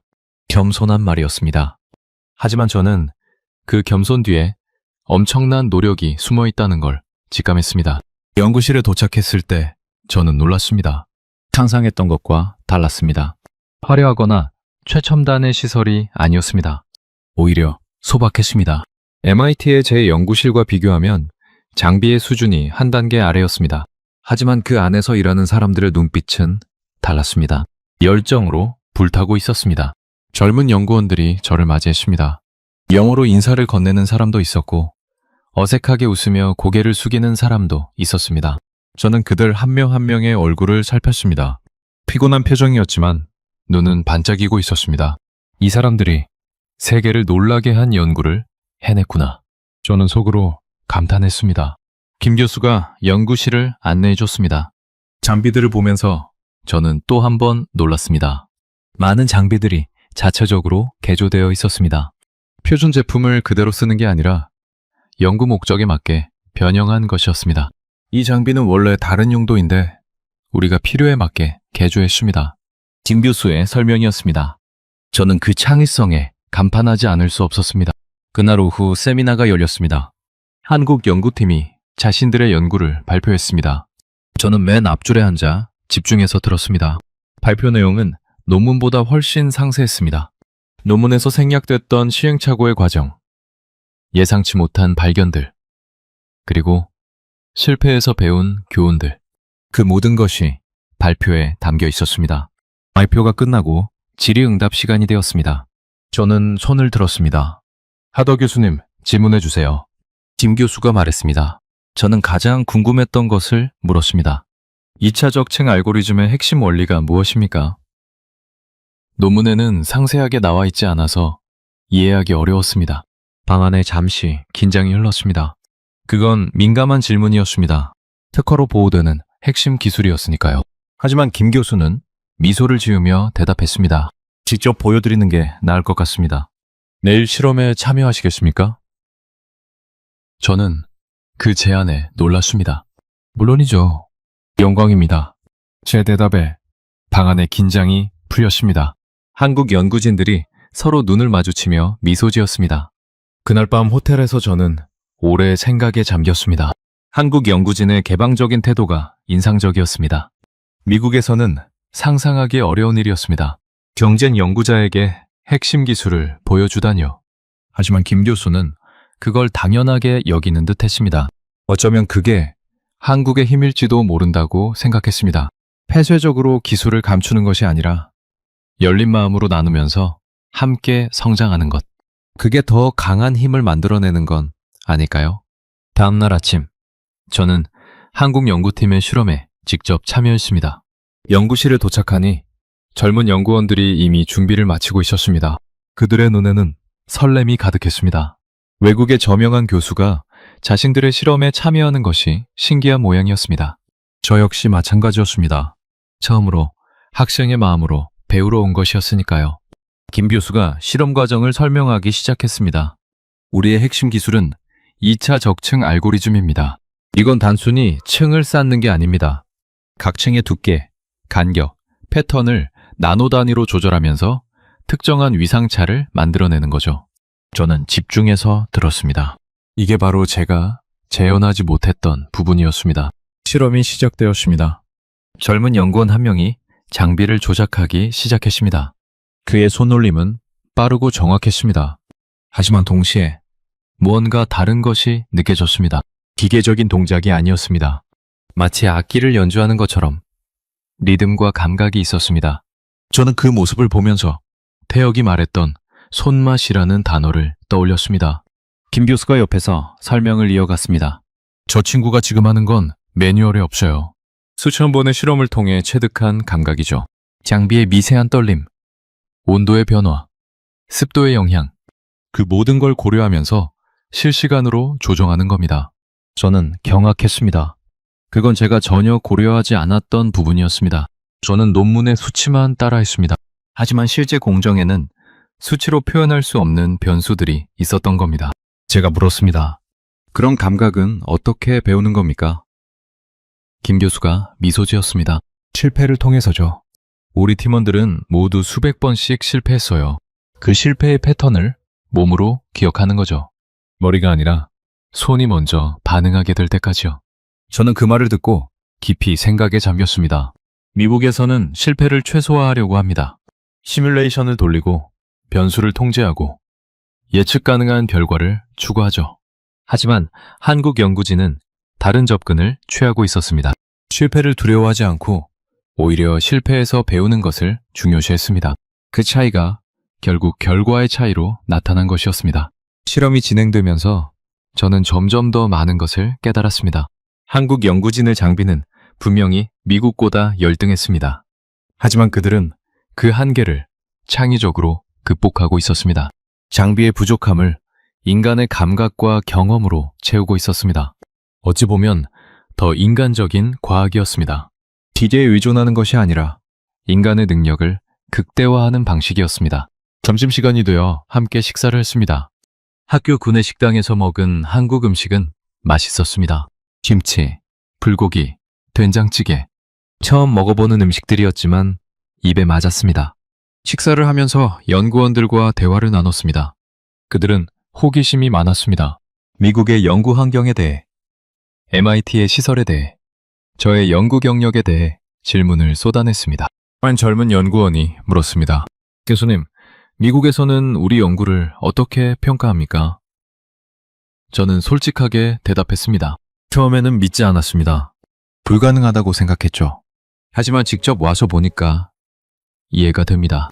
여러분이 어떻게 해내는지 알 것 같아요. 연구원의 얼굴에 뿌듯한 미소가 퍼졌습니다.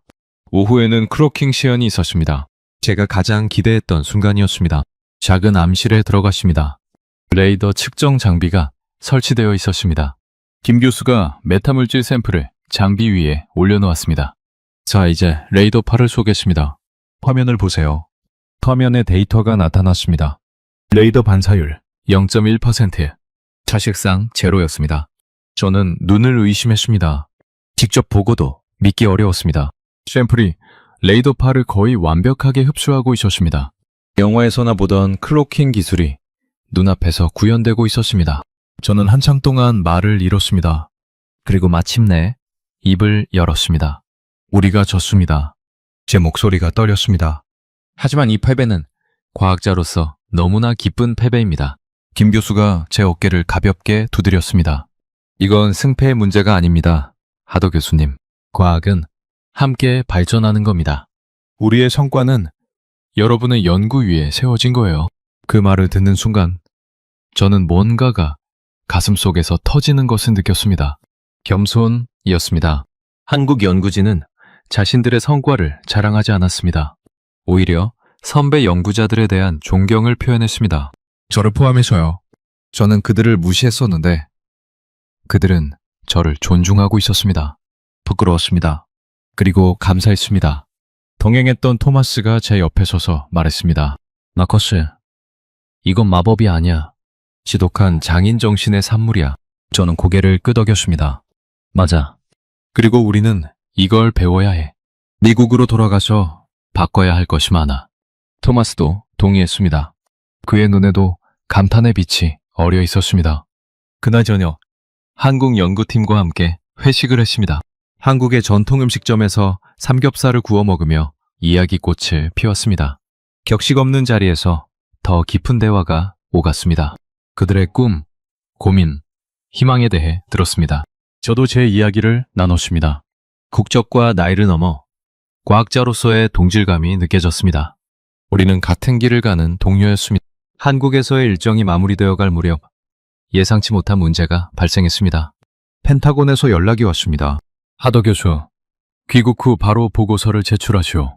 한국 기술의 평가와 미국 안보에 대한 함의를 포함해서 일상적인 요청이었습니다. 하지만 다음 문장이 저를 얼어붙게 만들었습니다. 그리고 보고서에는 한국의 기술이 미국의 기존 기술을 모방한 것이라고 명시하시오. 저는 전화기를 잡은 손이 떨리는 것을 느꼈습니다. 뭐라고요? 제가 되물었습니다. 전화 너머의 목소리는 차가웠습니다. 정치적 고려가 있습니다. 한국의 기술이 독자적인 것으로 인정되면 미국의 기술 패권에 타격이 됩니다. 그건 국익에 부합하지 않습니다. 저는 할 말을 잃었습니다. 그건 거짓말입니다. 저는 그렇게 대답했습니다. 한국의 기술은 독자적인 것입니다. 제가 직접 확인했습니다. 전화 너머에서 한숨소리가 들렸습니다. 하더 교수, 과학적 진실과 정치적 현실은 다릅니다. 당신의 커리어를 위해서라도 협조하는 게 좋을 겁니다. 그리고 전화가 끊어졌습니다. 저는 한참 동안 전화기를 바라보고 있었습니다. 손이 떨렸습니다. 분노와 두려움이 뒤섞인 복잡한 감정이었습니다. 펜타곤이 제게 거짓 보고서를 요구하고 있었습니다. 한국의 성과를 폄하하고 미국의 체면을 세워달라는 것이었습니다. 과학자로서 있을 수 없는 일이었습니다. 설상가상으로 미국에서 좋지 않은 소식이 들려왔습니다. 밀러 교수가 학계에 이상한 소문을 퍼뜨리고 있다는 것이었습니다. 하더가 한국의 뇌물을 받고 영혼을 팔았다. 그런 말도 안 되는 이야기였습니다. 하지만 소문은 빠르게 퍼지고 있었습니다. 제 평판이 위험에 처해 있었습니다. 토마스가 조심스럽게 물었습니다. 마커스, 어떻게 할 거야? 저는 대답하지 못했습니다. 진실을 말하면 제 모든 커리어가 끝날 수 있었습니다. 펜타곤과의 관계, MIT에서의 지위, 학계에서의 명성, 모든 것을 잃을 수 있었습니다. 하지만 거짓을 말하면 과학자로서 죽는 것이었습니다. 양심을 버리고 사는 게 무슨 의미가 있겠습니까? 그날 밤 저는 한국대학교 캠퍼스를 혼자 걸었습니다. 비가 내리고 있었습니다. 우산 없이 걸으며 비를 맞았습니다. 차가운 빗물이 얼굴을 적셨습니다. 머릿속이 복잡했습니다. 어떤 선택을 해야 할지 알 수 없었습니다. 연구실 건물 앞에 멈춰 섰습니다. 창문으로 불빛이 새어나오고 있었습니다. 밤 11시가 넘었는데도 연구원들이 일하고 있는 것이었습니다. 저는 그 불빛을 바라보며 생각했습니다. 저 안에서 젊은 연구원들이 밤을 새우고 있습니다. 자신들의 꿈을 위해, 과학의 발전을 위해 헌신하고 있습니다. 그들의 노력을 제가 폄하할 수 있을까요? 나의 양심이 이 거대한 국가적 자존심을 이길 수 있을까? 저는 스스로에게 물었습니다. 대답은 쉽지 않았습니다. 하지만 한 가지는 분명했습니다. 제가 과학자가 된 이유는 진실을 탐구하기 위해서였습니다. 권력에 아부하거나 거짓을 말하기 위해서가 아니었습니다. 그 초심을 잃으면 저는 더 이상 과학자가 아닌 것이었습니다. 비에 젖은 채로 호텔로 돌아왔습니다. 방에 들어가 옷을 갈아입고 책상 앞에 앉았습니다. 노트북을 열었습니다. 그리고 글을 쓰기 시작했습니다. 보고서가 아니었습니다. 국제 컨퍼런스에서 발표할 연설문이었습니다. 마침 다음 달에 대규모 항공우주 학술대회가 예정되어 있었습니다. 전 세계 수만 명의 과학자가 참석하는 자리였습니다. 저는 그 자리에서 진실을 말하기로 결심했습니다. 한국의 기술이 얼마나 혁신적인지, 미국이 왜 재현에 실패했는지, 그리고 우리가 무엇을 배워야 하는지 모든 것을 솔직하게 말하기로 했습니다. 펜타곤의 명령을 거부하고 밀러 교수의 비방에 맞서기로 했습니다. 제 커리어를 걸고요. 과학 앞에 거짓을 말하라는 말인가? 저는 속으로 외쳤습니다. 그건 있을 수 없는 일이었습니다. 과학은 진실 위에 서 있습니다. 거짓 위에 세워진 과학은 모래 위에 성과 같습니다. 언젠가는 무너질 수밖에 없습니다. 저는 그런 과학의 일부가 되고 싶지 않았습니다. 연설문을 쓰면서 손이 떨렸습니다. 두려웠습니다. 하지만 동시에 해방감도 느꼈습니다. 오랫동안 짊어지고 있던 무거운 짐을 내려놓는 것 같았습니다. 편견, 오만, 거짓, 그 모든 것에서 벗어나는 것 같았습니다. 새벽까지 글을 쓰고 또 썼습니다. 태양이 떠오를 때 연설문의 초안이 완성되었습니다. 국제항공우주학술대회가 열리는 날이 다가왔습니다. 장소는 독일 베를린이었습니다. 전 세계에서 2만 명이 넘는 과학자, 엔지니어, 정책 기반자들이 모이는 대규모 행사였습니다. 저는 이 자리에서 제 인생에서 가장 중요한 발표를 할 예정이었습니다. 떨리지 않는다면 거짓말이었습니다. 발표 전날 밤 호텔방에서 연설문을 마지막으로 점검했습니다. 태혁이 화전통화로 응원을 보내왔습니다. 교수님, 꼭 잘 되실 거예요. 현실은 결국 이기니까요. 저는 고개를 끄덕였습니다.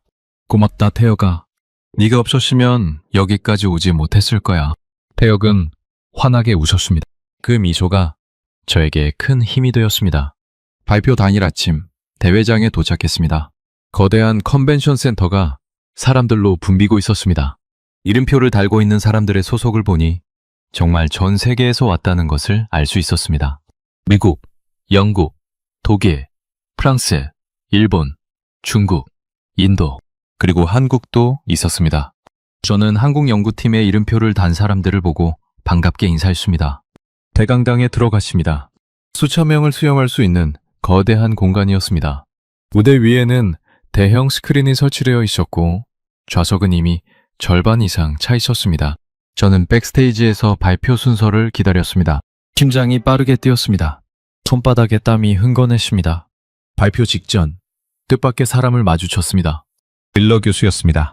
그는 비아냥거리는 표정으로 제게 다가왔습니다. 하더, 오늘 뭘 발표하려는 거야? 설마 한국 찬양이야? 저는 차분하게 대답했습니다. 진실을 말할 겁니다. 밀러 교수는 코웃음을 쳤습니다. 진실이라. 네 커리어의 무덤을 파는 거지. 저는 그의 말에 대꾸하지 않았습니다. 말해봤자 소용없다는 걸 알았으니까요. 드디어 제 차례가 왔습니다. 무대 위로 올라갔습니다. 조명이 눈부셨습니다. 관객석을 바라보니 수천 개의 얼굴이 저를 향해 있었습니다. 마이크를 잡았습니다. 손이 떨렸지만 목소리는 떨리지 않게 하려고 노력했습니다. 존경하는 동료 여러분, 저는 말문을 열었습니다. 오늘 제가 할 이야기는 제 인생에서 가장 어려운 고백입니다. 저는 틀렸습니다. 청중 사이에서 술렁거림이 일었습니다. 저는 계속했습니다. 저는 한국의 메타물질 연구를 무시했습니다. 불가능하다고, 과장이라고 단정했습니다. 하지만 직접 가서 보고 나니 제가 완전히 틀렸다는 걸 알게 되었습니다. 저는 한국에서의 경험을 상세하게 설명했습니다. 연구실의 모습, 연구원들의 열정, 실험의 결과, 그리고 미국이 재현에 실패한 이유도 말했습니다. 우리는 실패했습니다. 그들의 수치를 재현하지 못했습니다. 우리의 장비가 부족해서가 아닙니다. 우리의 상상력이 한국을 따라가지 못했기 때문입니다. 청중석에서 웅성거림이 커졌습니다.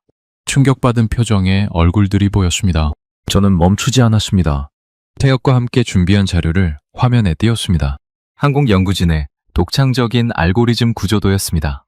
물론 핵심 기밀은 제외된 개념도였지만 그것만으로도 그들의 혁신이 얼마나 대단한지 보여주기에 충분했습니다.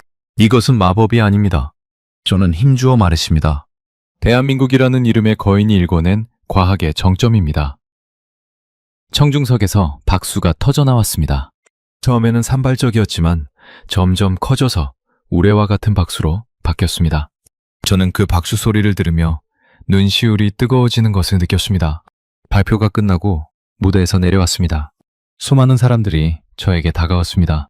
악수를 청하는 사람, 질문을 하는 사람, 감사를 표하는 사람. 한국 연구팀의 김 교수도 있었습니다. 그는 아무 말 없이 저를 껴안았습니다. 고맙습니다, 하더 교수님. 그의 목소리가 떨렸습니다. 저도 아무 말 할 수 없었습니다. 그냥 그를 껴안고 있었습니다. 윌러 교수의 얼굴을 찾았습니다. 그는 멀리서 굳은 표정으로 저를 바라보고 있었습니다. 그리고 돌아서서 사라졌습니다. 저는 그의 뒷모습을 보면서 안도감을 느꼈습니다. 이제 두려울 것이 없었습니다. 진실을 말했으니까요. 어떤 결과가 오더라도 받아들일 준비가 되어 있었습니다. 발표 직후 휴대폰이 쉴 새 없이 울렸습니다. 언론의 인터뷰 요청, 동료들의 축하 메시지, 그리고 펜타곤의 연락. 펜타곤 관계자의 목소리는 차가웠습니다. 하더 교수, 당신이 무슨 짓을 한 건지 알고 있습니까? 저는 대답했습니다. 알고 있습니다. 진실을 말했습니다. 전화 너머에서 한숨 소리가 들렸습니다. 그리고 뜻밖의 말이 이어졌습니다. 솔직히 말하면 상부에서도 당신의 용기에 감명받은 사람들이 있습니다. 결과를 지켜봅시다. 제 발표가 끝나자 컨퍼런스장 전체가 술렁거렸습니다. 화상회의로 참석한 수천 명의 과학자들까지 합치면 그 반응은 전 세계로 퍼져나가고 있었습니다. 채팅창에는 수많은 메시지가 쏟아졌습니다. 대부분은 놀라움과 칭찬이었습니다. 하더 교수의 용기에 박수를 보낸다. 과학계에 양심을 보여주었다. 한국의 성과가 정당하게 인정받았다. 하지만 일부 반발도 있었습니다. 특히 미국 측 참가자들 중 일부는 불편한 기색을 감추지 않았습니다. 휴식 시간에 한 미국 교수가 저에게 다가왔습니다. 마커스, 네가 미국의 체면을 깎아내린 거 알아? 저는 침착하게 대답했습니다. 체면보다 진실이 중요합니다. 과학은 국적을 가리지 않습니다. 오후 세션에서 뜻밖의 일이 벌어졌습니다. 김 교수가 급하게 무대에 올랐습니다. 사회자가 의아한 표정으로 그를 바라봤습니다. 잠시 발언해도 될까요? 김 교수의 요청에 사회자가 고개를 끄덕였습니다. 김 교수는 마이크를 잡고 청중을 바라봤습니다. 저는 한국 연구팀을 대표해서 말씀드리고 싶습니다. 김 교수가 입을 열었습니다. 오늘 하더 교수님의 발표는 저희에게 큰 감동을 주었습니다. 저희의 연구가 세계적으로 인정받은 것도 기쁘지만 그보다 더 감동적인 것은 하더 교수님의 용기입니다. 청중이 집중해서 듣고 있었습니다. 김 교수가 계속했습니다. 하더 교수님은 자신의 편견을 인정하셨습니다. 실패를 솔직하게 고백하셨습니다. 그리고 진실을 위해 커리어를 걸으셨습니다. 이것이 진정한 과학자의 모습이라고 생각합니다. 저희는 하더 교수님을 존경합니다. 그리고 앞으로 함께 연구할 수 있기를 희망합니다. 청중석에서 다시 박수가 터져나왔습니다. 저는 무대 앞에 서 있는 김 교수를 바라봤습니다. 그의 눈에 진심이 담겨 있었습니다. 저도 모르게 눈물이 흘렀습니다. 서로 경쟁자라고 생각했던 사람이 이렇게 따뜻한 말을 해주다니. 과학이 국경을 넘어 사람들을 연결한다는 것을 실감하는 순간이었습니다. 컨퍼런스가 끝난 후 펜타곤의 공식 입장이 발표되었습니다. 저는 긴장하며 뉴스를 확인했습니다. 놀랍게도 분위기가 바뀌어 있었습니다. 미국 국방부는 한국의 메타물질 기술을 인정하며 공동 연구를 위한 예산을 증액하기로 결정했습니다. 하더 교수의 분석이 중요한 참고 자료가 되었습니다. 저는 그 기사를 읽고 한참을 멍하니 앉아 있었습니다. 태혁에게 전화를 걸었습니다. 태혁, 뉴스 봤어? 태혁의 목소리가 들렸습니다. 봤어요, 교수님. 정말 축하드려요. 저는 웃었습니다. 믿었군요. 네가 처음에 용기를 줬잖아. 태혁도 웃었습니다. 아니에요. 교수님이 직접 결단하신 거죠. 저는 옆에서 조금 도왔을 뿐이에요. 그날 저녁 호텔바에서 토마스와 술잔을 기울였습니다. 토마스가 말했습니다. 마커스, 오늘 네가 한 일은 역사에 남을 거야. 저는 고개를 저었습니다. 과장이야. 그냥 진실을 말한 것뿐이야. 토마스가 고개를 끄덕였습니다. 그 진실을 말한 것 자체가 대단한 거지. 대부분의 사람들은 편한 거짓말을 선택하니까. 저는 술잔을 들어 창밖을 바라봤습니다. 베를린의 야경이 아름다웠습니다. 하지만 제 마음속에는 한국의 연구실 불빛이 떠올랐습니다. 밤늦게까지 켜져 있던 그 불빛, 젊은 연구원들의 열정, 김 교수의 따뜻한 미소, 그 모든 것이 제 인생을 바꿔놓았습니다. 밀러 교수에게서 메시지가 왔습니다. 열어보니 짧은 문장이 적혀 있었습니다. 마커스, 내가 틀렸네. 미안하네. 저는 그 메시지를 보고 한참을 생각했습니다. 그리고 답장을 보냈습니다. 괜찮아. 우리 모두 배우면서 성장하는 거지. 밀러 교수도 결국은 진실 앞에서 무릎을 꿇은 것이었습니다.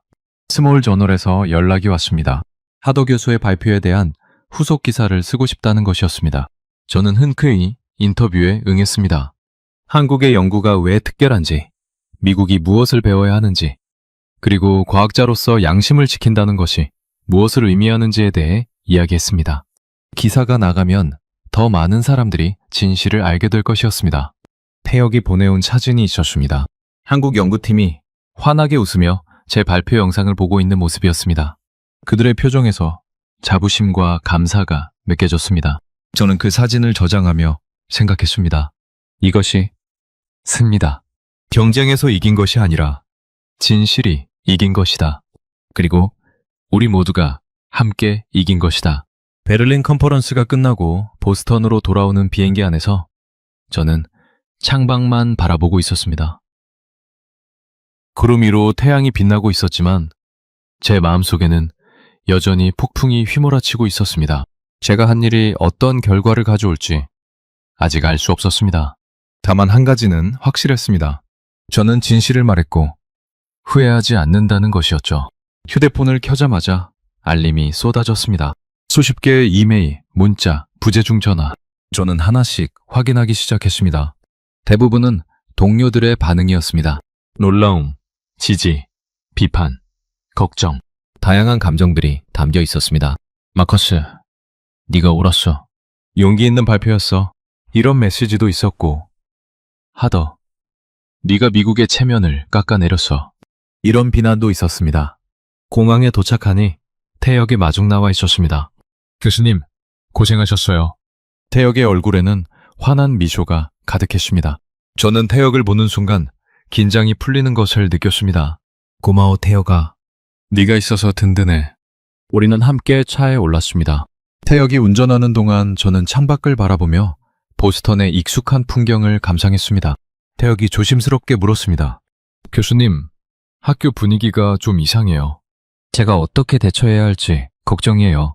저는 고개를 돌려 태혁을 바라봤습니다. 어떻게 이상한데? 태혁이 한숨을 쉬었습니다. 일부 교수들이 교수님을 비난하고 있어요. 한국 편을 든다고요. 저한테도 이상한 눈초리를 보내는 사람들이 있고요. 저는 마음이 무거워졌습니다. 태혁에게까지 피해가 가고 있었던 겁니다. 태혁, 미안해. 내 때문에 네가 고생하는구나. 저는 진심으로 사과했습니다. 태혁은 고개를 저었습니다. 아니에요, 교수님. 저는 괜찮아요. 오히려 자랑스러워요. 교수님이 진실을 말씀하셨잖아요. 그게 중요한 거예요. 태혁의 말에 저는 가슴이 뭉클해졌습니다. 이 청년은 정말 대단했습니다. 어려운 상황에서도 흔들리지 않는 모습이었습니다. 연구실에 도착하니 분위기가 확연히 달랐습니다. 평소와 달리 조용했습니다.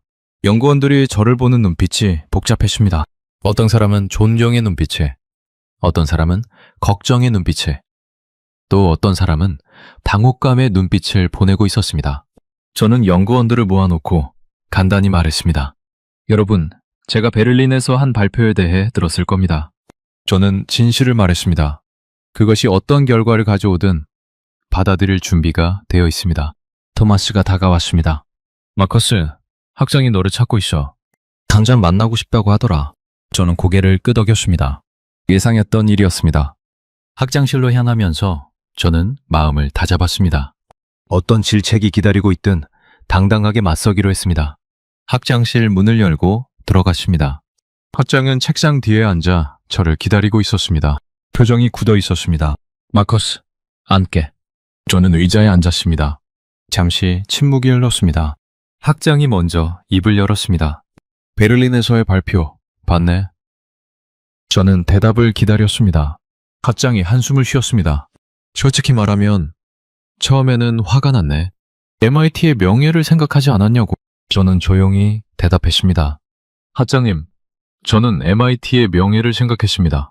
진실을 말하는 것이 MIT의 진정한 명예라고 생각합니다.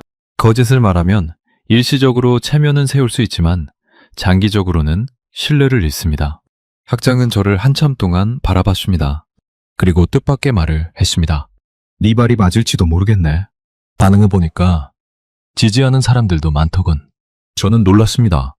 학장의 태도가 예상보다 부드러웠습니다. 학장이 계속했습니다. 펜타곤에서도 연락이 왔네. 처음에는 불쾌했지만 여론이 우호적으로 돌아가니까 입장을 바꾸는 것 같더군. 공동 연구 가능성을 타진하고 있다고 하네. 저는 그 말을 듣고 안도의 한숨을 내쉬었습니다. 최악의 상황은 피한 것 같았습니다. 학장이 자리에서 일어나 창가로 갔습니다. 마커스, 자네가 옳았어. 처음에는 인정하기 싫었지만 지금은 분명히 말할 수 있네. 진실을 말하는 과학자가 우리 학교에 있다는 것. 그게 MIT의 진정한 자랑이야. 저는 학장의 말에 가슴이 벅차올랐습니다. 감사합니다, 학장님. 학장은 돌아서며 미소 지었습니다. 고맙긴 오히려 내가 배웠네. 학장실을 나오면서 저는 휴대폰을 확인했습니다. 김 교수에게서 메시지가 와 있었습니다. 하더 교수님, 베를린에서의 발표 정말 감사합니다. 우리 연구팀 모두가 감동받았습니다. 앞으로 함께 연구할 수 있기를 희망합니다. 저는 그 메시지를 읽고 미소 지었습니다. 답장을 보냈습니다. 저야말로 감사합니다. 많이 배웠습니다. 함께 연구하고 싶습니다. 연구실로 돌아오니 토마스가 기다리고 있었습니다. 어떻게 됐어? 토마스의 얼굴에 걱정이 가득했습니다. 저는 웃으며 대답했습니다. 괜찮아. 학장도 이해해 주셨어. 토마스가 안도의 한숨을 쉬었습니다. 다행이다. 솔직히 걱정 많이 했어. 저는 토마스의 어깨를 두드렸습니다. 고마워, 친구. 네 걱정이 느껴졌어. 그날 저녁, 저는 혼자 연구실에 남아 창밖을 바라봤습니다. 보스턴의 야경이 반짝이고 있었습니다. 많은 일이 있었습니다. 한국의 논문을 처음 봤을 때의 충격, 재현 실험의 실패, 한국 방문에서의 깨달음, 그리고 베를린에서의 발표. 긴 여정이었습니다. 하지만 아직 끝나지 않았습니다. 오히려 이제 시작이라는 생각이 들었습니다. 베를린 발표 이후 며칠이 지나면서 학계의 반응이 본격적으로 나타나기 시작했습니다. 주요 학술지들이 제 발표를 기사로 다뤘습니다. 사이언스지는 MIT 교수, 한국 메타물질 기술의 혁신성 인정이라는 제목으로 보도했습니다. 네이처는 스텔스 기술의 새로운 지평, 한국 연구팀의 도전이라는 해설 기사를 실었습니다. 기사들을 읽으면서 저는 복잡한 감정을 느꼈습니다. 한편으로는 한국의 성과가 제대로 조명받고 있다는 것에 기뻤습니다. 하지만 다른 한편으로는 제가 너무 주목받는 것이 불편했습니다. 진짜 주인공은 한국의 연구진인데 기사들은 제 이야기에 더 초점을 맞추고 있었습니다. 미국 교수의 고백이 한국 연구진의 성과보다 더 뉴스가 되는 현실이 씁쓸했습니다. 인터뷰 요청이 쏟아졌습니다. 뉴욕타임스, 워싱턴 포스트, CNN. 저는 가능한 한 많은 인터뷰에 응하려고 했습니다. 하지만 제 이야기보다 한국 연구진의 성과를 강조하려고 노력했습니다. 제가 한 일은 진실을 말한 것뿐입니다. 진짜 혁신을 이룬 것은 한국의 젊은 연구자들입니다. 저는 인터뷰마다 이 점을 분명히 했습니다. 밀러 교수의 태도가 달라졌습니다. 베를린 이후 그는 저를 피하는 것 같았습니다. 복도에서 마주치면 어색하게 고개만 끄덕이고 지나가십니다. 저는 그에게 먼저 다가갔습니다. 토마스, 커피 한잔 할까? 밀러 교수는 잠시 망설이다가 고개를 끄덕였습니다. 카페테리아에 마주 앉아 한참 동안 침묵이 흘렀습니다. 밀러 교수가 먼저 입을 열었습니다. 마커스, 솔직히 말할게. 내가 틀렸어. 저는 커피잔을 내려놓고 그를 바라봤습니다. 밀러 교수가 계속했습니다. 처음에 한국 논문을 봤을 때 나는 본능적으로 거부했어. 아시아에서 이런 혁신이 나올 리 없다고 생각했지. 편견이었어. 저는 고개를 끄덕였습니다. 나도 그랬어. 우리 모두 그랬지. 밀러 교수가 한숨을 쉬었습니다. 네가 베를린에서 발표하는 걸 보면서 많이 생각했어. 처음에는 화가 났어. 배신당한 기분이었지. 하지만 집에 돌아가서 곰곰이 생각해보니까 네가 옳았어. 과학자라면 진실 앞에서 솔직해야 해. 국적이나 자존심 때문에 눈을 감으면 안 되는 거야. 저는 밀러 교수의 고백에 감동받았습니다. 그도 변하고 있었습니다. 고마워, 토마스. 그 말을 들으니 기분이 좋아. 저는 진심으로 말했습니다. 밀러 교수가 쓴 웃음을 지었습니다. 기분이 좋을 게 뭐 있어. 내가 얼마나 한심했는지 깨달은 것뿐인데 저는 그의 어깨를 두드렸습니다. 아니야. 깨닫는 것 자체가 대단한 거야. 대부분의 사람들은 평생 자기 편견을 깨닫지 못해. 우리는 커피를 마시며 오래 이야기를 나눴습니다. 오랜만에 동료로서의 유대감을 느꼈습니다. 한국 언론에서도 연락이 왔습니다. 영상통화로 인터뷰에 응했습니다. 한국 기자가 물었습니다. 교수님, 한국 시청자들에게 하고 싶은 말씀이 있으신가요? 저는 잠시 생각하다가 대답했습니다. 여러분 나라의 연구진이 정말 대단한 일을 해냈습니다. 저를 포함한 전 세계 과학자들이 배우고 있습니다.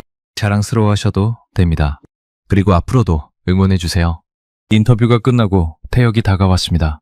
교수님, 한국어 인사 한마디 배워보시겠어요? 저는 웃으며 고개를 끄덕였습니다. 태혁이 가르쳐줬습니다. 감사합니다, 대한민국. 저는 몇 번 따라했습니다. 발음이 어색했지만 태혁은 칭찬해줬습니다. 잘하셨어요, 교수님.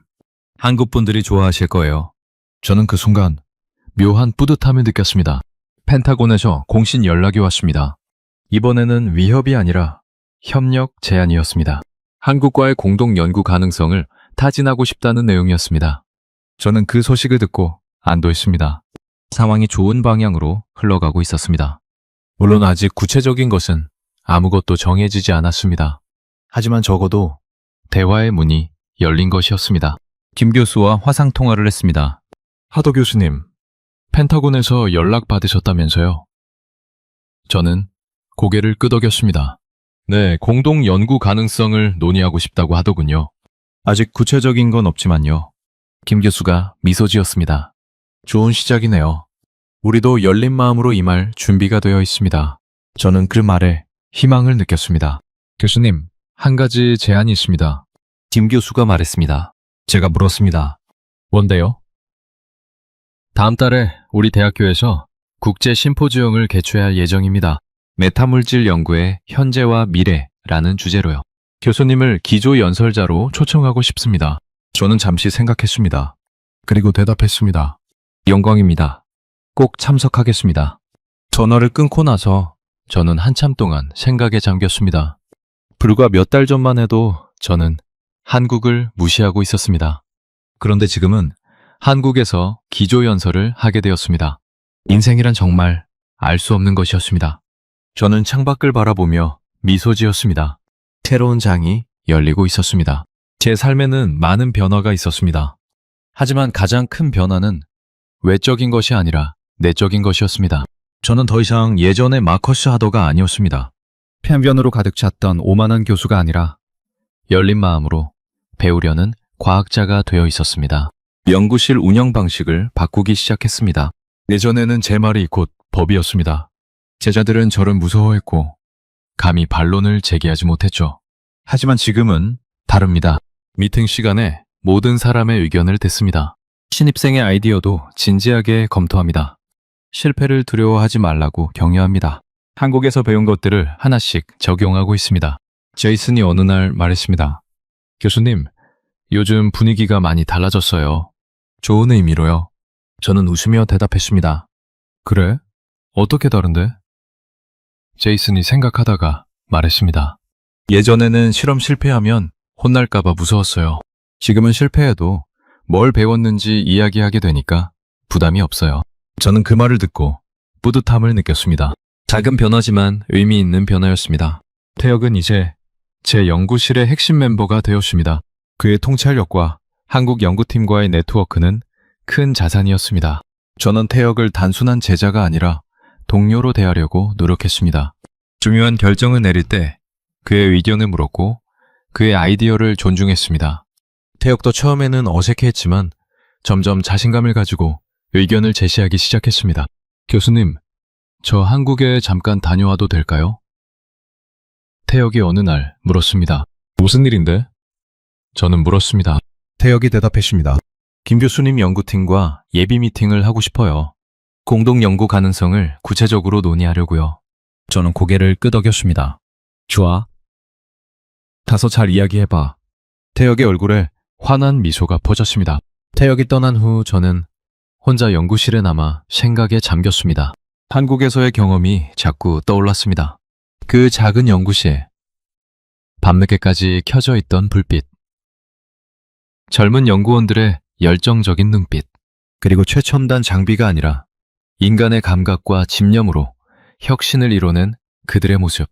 저는 그 모든 것에서 깊은 감동을 받았습니다. 제 서재에서 오래된 사진첩을 꺼냈습니다. 젊은 시절의 저, 처음 과학자가 되겠다고 결심했을 때의 모습이 담겨 있었습니다. 눈빛이 빛나고 있었습니다. 호기심과 열정으로 가득 차 있었죠. 언제부터 그 빛이 사라졌을까요? 언제부터 권위와 명성에 취해 본질을 잃어버렸을까요? 저는 사진을 바라보며 오래 생각했습니다. 한국이 저에게 준 것은 단순한 과학적 지식이 아니었습니다. 그것은 일종의 각성이었습니다. 잊고 있던 초심을 되찾게 해준 것이었습니다.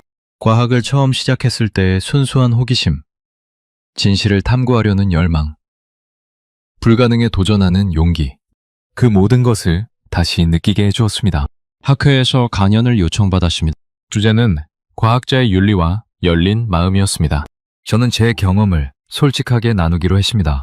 편견을 가졌던 것, 실패를 인정하기 어려웠던 것, 그리고 결국 진실을 선택한 것, 모든 것을 숨김없이 이야기했습니다.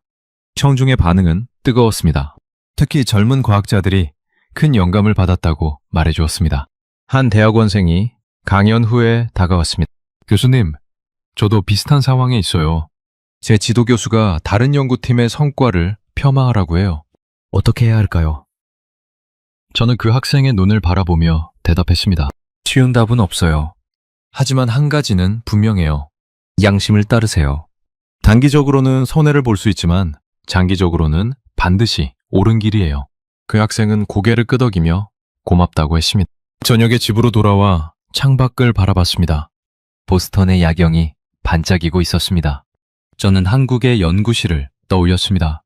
지금쯤 김 교수팀은 또 밤늦게까지 실험을 하고 있을 것입니다. 새로운 발견을 위해, 불가능을 가능으로 만들기 위해 땀을 흘리고 있을 것입니다. 저는 그들에게 마음속으로 응원을 보냈습니다.